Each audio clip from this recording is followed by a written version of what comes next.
ધારી તાલુકાના ગોવિંદપુર ગામના ઘણા ખરા ખેડૂતો તુવેરનો પાક નિષ્ફળ થયો છે. મોંઘા ભાવનું બિયારણ, ખાતર, મજૂરી અને મહેનત પર પાણી ફરી વળ્યું છે. તુવેરનો પાક નિષ્ફળ જતા ખેડૂતો ચિંતિત થયા છે. ત્યારે શું છે ખેડૂતોની ચિંતા, જોઈએ આ ખાસ રિપોર્ટમાં. આ છે ધારી તાલુકાનું ગોવિંદપુર. આ ગામની વસ્તી મુખ્યત્વે ખેડૂતોની જ છે, જે ખેતીકામ અને પશુપાલન કરીને પોતાનું ગુજરાન ચલાવે છે.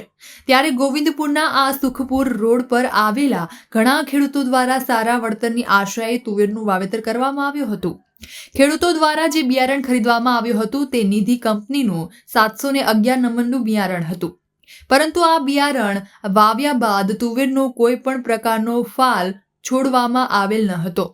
જ્યારે આ ખેડૂતો પર આશ્ચર્યચકિત થયા હતા. મોંઘા ભાવનું બિયારણ, મજૂરી, ખાતર તેમજ ખેતરની સાર સંભાળ રાખવામાં દિવસ રાત એક કરીને મહેનત કરી અને જ્યારે તુવેરના પાક લેવાની મોસમ આવી ત્યારે અહીં તો ચિત્ર કંઈક જુદું જ જોવા મળ્યું. માત્ર ને માત્ર છોડવાની ઊંચાઈ વધતી ગઈ, પરંતુ ફાલના નામે કંઈ પણ આવ્યું નહીં. આ જોઈને ખેડૂતો ચિંતિત થયા છે. મારું નામ લાલજીભાઈ કુરજીભાઈ મામનપરા, ગામ ગોવિંદપુર, તાલુકો ધારી. હું અત્યારે ચતુરભાઈ વીરજીભાઈ સતાસિયાની વાડીએ આવ્યો છું.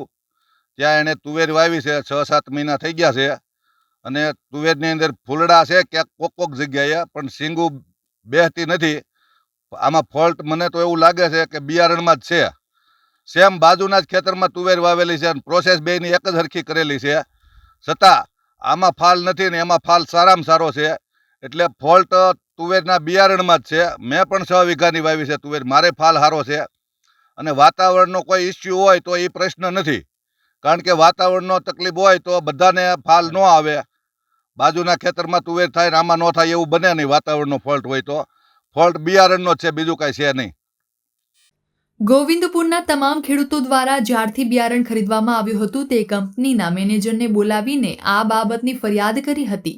ત્યારે નિધિ બિયારણ કંપનીના મેનેજરે જણાવ્યું હતું કે ક્યાંક ને ક્યાંક જમીનનો પ્રશ્ન હોઈ શકે, દવા કે બીજી કોઈ વસ્તુ છંટકાવ કર્યો હોય તેમના હિસાબે પણ આ વસ્તુ બની શકે તેવો જવાબ આપ્યો હતો.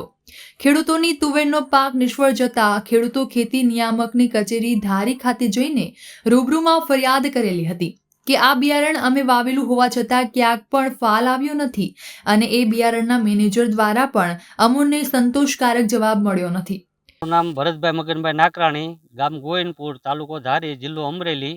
અમે આ નિધિ કંપનીમાં એલી તુવેર વાવી છે. બધાએ 6 ખેડૂત છે, એ કોઈને ફાલ બેહતો જ નથી. ના 6-7 મહિના પૂરા થવા આવ્યા, એ લોકો કંપનીના સાહેબો આવ્યા, એ એમ કહે છે કે વાતાવરણનો પ્રોબ્લેમ હોય બોલો. અને બાજુના જ પડામાં જે તુવેર ઊભી છે બીજી કંપનીની, એમાં સારામાં સારો ફાલ છે. વીઘે 30-30 પણ થાય એવો ફાલ છે. જેટલું એમાં ખાતર નાખ્યું એટલું જ આમાં નાખ્યું. એમાં દવા છાંટી એટલા પટામાં 3 વાર તો દવાના પટ માર્યા. તો આમાં ફાલ નથી. આનું કરવાનું શું? આમાં ખેડૂતને જ્યાં વળતર મળે છે કે એવી માગણી છે ખેડૂતની કે કંપની આને વળતર આપે, પણ કંપનીવાળા કાંઈ ધ્યાન જ દેતા નથી.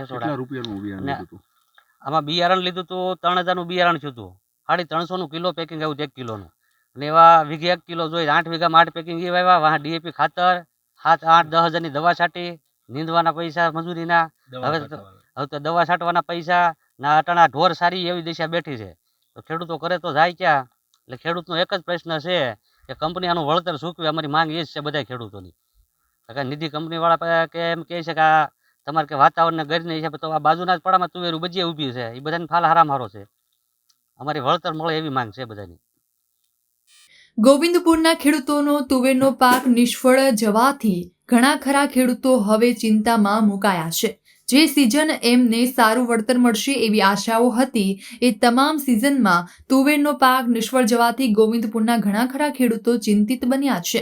આજે મોંઘું બિયારણ, મજૂરી તેમજ ખેતી કરવી ખરેખર અઘરી હોય એવા સમયે ખેડૂતોને મોંઘા ભાવના બિયારણની ખરીદી કરીને એ બિયારણના વાકેએ ખેડૂતોને ભારે નુકસાન થયું હોવાના આક્ષેપો થઈ રહ્યા છે.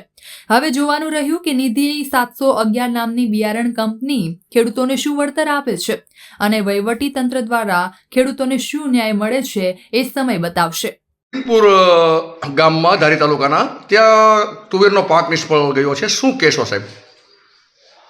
આ તુવેરના ગોવિંદપુરની બાબતે, ગોવિંદપુર ગામમાં તુવેર પાકમાં કંઈ નિષ્ફળ ગયો છે એ બાબતે અત્રેની અમારી કચેરીમાં કોઈ રજૂઆત આવેલી નથી. સાહેબ, નિષ્ફળ જવાનું કારણ શું? નિષ્ફળ જવાના તો ઘણા બધા કારણો હોઈ શકે છે. ખાસ કરીને બિયારણની ગુણવત્તા એ મુખ્ય કારણ હોઈ શકે છે, પરંતુ વધુ ખ્યાલ ત્યારે આવે કે જ્યારે એ ફિલ્ડની ખેતરની સ્થળ તપાસ કરવામાં આવે. સર, બાજુના જ ખેતરમાં જ્યારે મબલક પાક થયો છે અને આ ખેતરમાં પાક નથી થયો, શું કહેશો? મેં અગાઉ કીધું એમ મુખ્ય બાબત બિયારણની ગુણવત્તાનો હોઈ શકે છે. જે બાજુવાળા છે એની બિયારણની ગુણવત્તા સારી હોઈ શકે, અને જે આ છે આપણું જે તમે કહો છો એ પ્રમાણે જે અસરગ્રસ્ત પાક છે તુવેરનો, તો ત્યાં બિયારણની ગુણવત્તા નબળી હોઈ શકે છે. સર, ક્યાંય ને ક્યાંય એવું લાગી રહ્યું છે કે ખેડૂતને નુકસાની ગઈ છે, તો શું આ બિયારણના હિસાબે હોઈ શકે કે પ્રતિકૂળ વાતાવરણ હોઈ શકે, શું હોઈ શકે છે? બિયારણની ગુણવત્તા બી હોઈ શકે, વાતાવરણની પ્રતિકૂળતા બી હોઈ શકે, સિંચાઈનો પ્રશ્ન બી હોઈ શકે, પણ આ તમામ બાબતો સ્થળ તપાસ કરવામાં આવે, તજજ્ઞ ટીમ દ્વારા સ્થળ તપાસ કરવામાં આવે તો જ કંઈક આ બાબતમાં વધુ વિશેષ કહી શકાય. મબલક તુવેરની ખેતી સારો પાક લેવા માટે શું કરવું જોઈએ છે? મબલક તુવેરનો પાક લેવો હોય તો એનો જે નિશ્ચિત સમય છે એ સમયે એનું વાવેતર કરવું જોઈએ, અને સારી ગુણવત્તાના બિયારણો વાપરવા જોઈએ, અને સારી તમે પાક માવજત આપો, અને જે રોગ જીવાતના નિયંત્રણ માટે સમયસર સારી જંતુનાશક દવાઓ અને અન્ય સામગ્રી તમે સમયસર અને સારી ગુણવત્તાવાળી વાપરો તો મબલક પાક મેળવી શકાય છે.